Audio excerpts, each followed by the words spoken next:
আমরা জাতীয়তাবাদী পক্ষের লোক, এই শক্তির সপক্ষের কোনো ব্যক্তি তিনি নিরাপদ ছিলেন না। হয় জেলে ছিলেন, না পলাতক ছিলেন, না হলে তার জীবন দুর্বিষহ হয়ে গিয়েছিল। আসলে সবাইকে ওইভাবে জানানো হয় না, হয়তো কেউ বলবে যে কাকে জানানো হলো না জানানো হলো। আমি কিন্তু শুধুই ম্যানেজিং কমিটিতে যারা আসছে তাদেরকে ফোন করেছি। ডিসি মহোদয়ের কাছে প্রাথমিক অনুমতির ব্যাপারও 3 একর জমির কথা স্পষ্ট বলেছিল। জগদাল সম্মেলনী ডিগ্রি কলেজের জায়গা জমি নিয়ে, প্রশাসনিক নিয়ে, শিক্ষার মান নিয়ে যতটুকু সমস্যা স্বৈরাচার সরকারের আমলে ছিল, বর্তমান সময় আমাদের এই স্বচ্ছ রাজনীতির মাঠে সেটা থাকবে না। মাগুরা জগদাল সম্মেলনী ডিগ্রি কলেজে জাতীয় বিশ্ববিদ্যালয় সংবিধি 2019-এর আলোকে 12 আগস্ট মঙ্গলবার 2025 সকাল 11টার সময় গভর্নিং বডির সম্মানিত সদস্যবৃন্দের নামের তালিকা ঘোষণা এবং শিক্ষার মান উন্নয়নের জন্য এক মত বিনিময় সভা অনুষ্ঠিত হয়।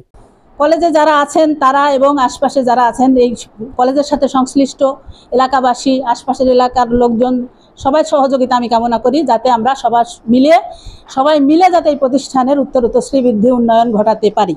জগদাল সম্মেলনী ডিগ্রি কলেজের গভর্নিং বডির সম্মানিত সদস্যবৃন্দ, সাবেক এবং বর্তমান শিক্ষক শিক্ষিকারা, অনুষ্ঠানের প্রধান অতিথি জনাব অ্যাডভোকেট কাজী মিনহাজ উদ্দিন সভাপতি জগদাল সম্মেলনী ডিগ্রি কলেজ মাগুরাকে ফুল দিয়ে বরণ করে নেন।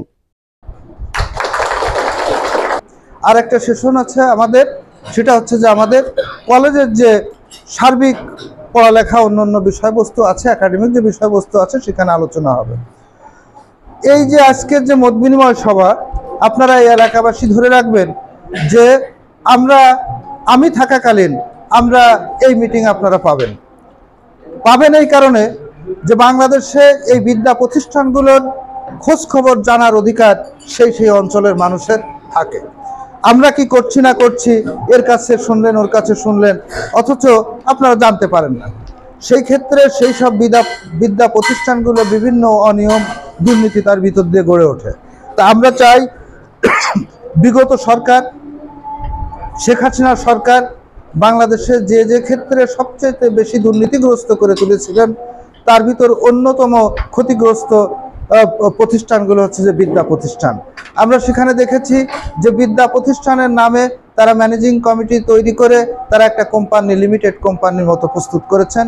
এলাকাবাসীকে উপেক্ষা করেছেন, তার ছাত্রছাত্রীকে উপেক্ষা করেছেন এবং সমস্ত বিদ্যা সেখানে অচল হয়ে সেখানে তার পিতার গুণগান এবং সেই তথাকথিত শেখ মুজিবুর রহমানের গুণগানের কেন্দ্রিক সমস্ত অনুষ্ঠানগুলো পরিচালিত হতো এবং সেই শ্রেণীভুক্ত মানুষগুলোই এখানে সেই বিদ্যা প্রতিষ্ঠানগুলোতে একত্রিত হয়ে তারা সেই ভোগ উৎসবের মহা উৎসবে লিপ্ত ছিল।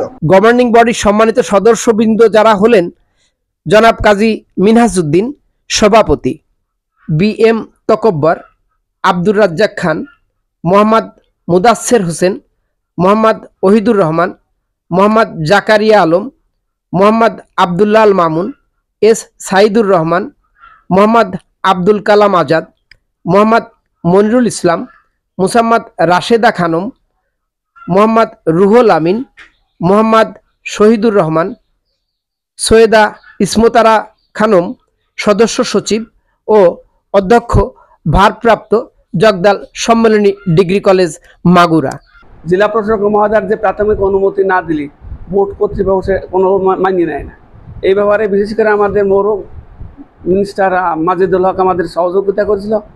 মরহুম আমাদের চেয়ারম্যান ছিল আমাদের জব্বার সাহেব, ইনাদের সহযোগিতায় প্রাথমিক অনুমতি পায়। জগদাল সম্মেলনী ডিগ্রি কলেজের জায়গা জমি নিয়ে, প্রশাসনিক নিয়ে, শিক্ষার মান নিয়ে যতটুকু সমস্যা স্বৈরাচার সরকারের আমলে ছিল, বর্তমান সময় আমাদের এই স্বচ্ছ রাজনীতির মাঠে সেটা থাকবে না এবং সেটাকে দ্রুত করার জন্য যা প্রয়োজন, আমরা যারা রাজনীতির সঙ্গে জড়িত আছি, প্রতিষ্ঠানের সঙ্গে জড়িত আছি, আমাদের ঊর্ধ্বতন নেতা নেত্রী যিনারা আমাদের মাগুরার নেতৃত্বে আসবেন, MP মহোদয় থেকে শুরু করে আমরা সবাই মিলে আমার প্রতিষ্ঠান, আমার জগদাল সম্মেলনী ডিগ্রি কলেজকে উন্নত করার জন্য যা করার আমরা করব।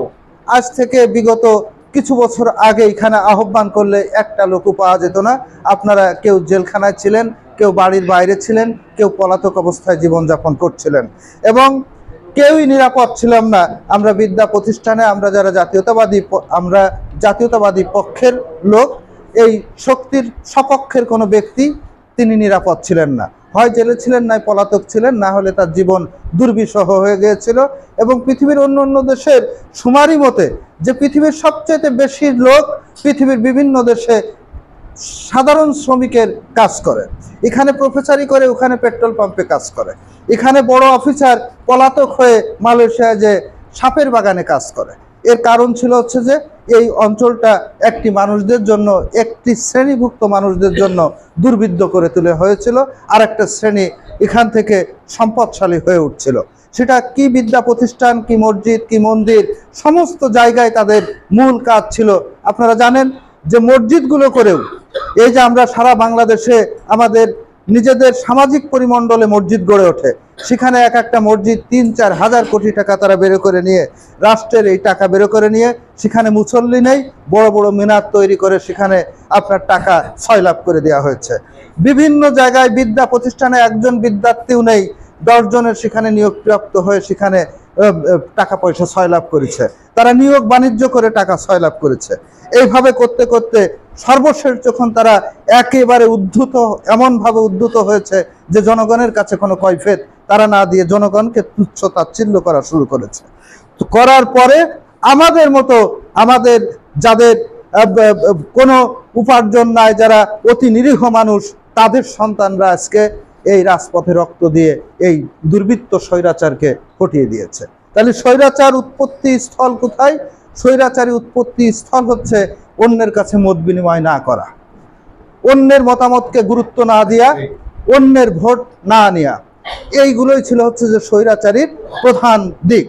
তা আমরা আজকে এখানে যে মত বিনিময় সভা শুরু করেছি, অন্য কলেজেও আমরা মনে করব যে সেই অঞ্চলের মানুষের সাথে মত বিনিময় করে তাদের যে কার্যক্রম, আমাদের যে স্পষ্ট কার্যক্রম, এই স্পষ্ট কার্যক্রম আপনাদের জানার অধিকার আছে, আপনাদের উপস্থিত হয়ে জানার অধিকার আছে। আপনার সন্তানরা এখানে পড়ে, আপনাদের জানার অধিকার আছে যে আপনার সন্তান এখানে কেমন ভাবে পড়ছে, এটা আপনাদের জানার অধিকার আছে। আপনার ছেলে কেন মানসিক বিকাশের জন্য মাঠ নাই, সেটা জানার অধিকার আপনাদের আছে। আর আমরা হচ্ছে যে আছি আপনাদের সহযোগিতা করার জন্য, আপনাদের সেই কাজগুলোকে পুনরুদ্ধার করে দেওয়ার জন্য। তা সেই কারণে আজকে আমি সুদীর্ঘদিন এখানে হয়তো সবার সাথে আমাদের সম্পর্ক এরকম নিবিড়তা নাই। আমাদের নিবিড়তা যাদের আমরা মনে করি জাতীয়তাবাদী দল, যারা দীর্ঘদিন এই পরিত্যক্ত মানুষ হিসাবে পরিত্যক্ত ছিল, তাদেরকে আমরা আবার মানুষের কাছে আমরা নিয়ে আসার চেষ্টা করছি। তা সেই ক্ষেত্রে আমরা আজকের যে আমাদের বিদ্যা কাঠামোটা কেমন হবে, এটার সাথে আপনারা সার্বিক সহযোগিতা করবেন। আপনারা সবাই বক্তব্য রেখেছেন। এই যে বিপ্লব চক্রবর্তীরা আমাদের 90 সালে আমাদের সাথে একই সাথে ছাত্র সংগঠন করতে, এই যে কোহিনুর ভাইয়ের সাথে আমি অনেকবার আসছি, যুবদলে আমি দপ্তর সম্পাদক ছিলাম, সেখানে আসছি। আমাদের রবি বিশ্বাস আর সজল তো আমাদের সাথে, এই যে আজকে জুয়েল আছে, এটা মিলনরা, এরা সবাই আমাদের সাথে নিবিড়ভাবে সম্পর্ক, এবং আমরা সব ক্ষতিগ্রস্ত মানুষ।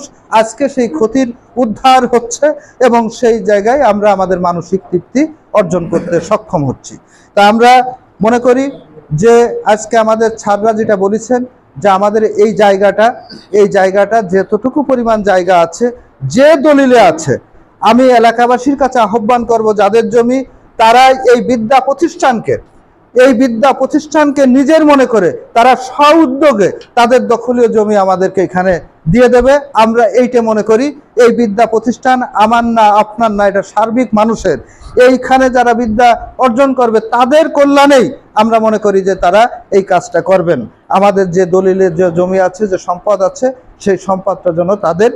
আর পাশাপাশি আমরা যারা স্থানীয় ব্যক্তি সহ আমাদেরকে একটা কমিটি করে দেব, যে কমিটি তাদের সাথে নেগোসিয়েট করে যাতে মীমাংসা করে আমাদের এই জিনিসটা উদ্ধার হয়, তার জন্য আপনারা সার্বিক সহযোগিতা করবেন।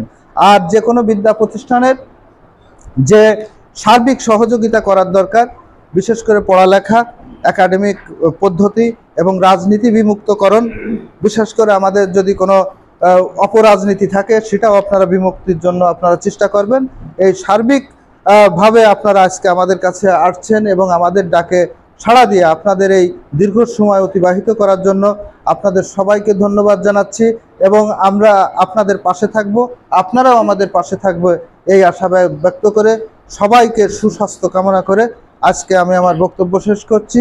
পাশাপাশি আজকের যে আমাদের প্রথম সেশন মত বিনিময় সভা এটারও কার্যক্রম সমাপ্ত আমি ঘোষণা করছি। ধন্যবাদ।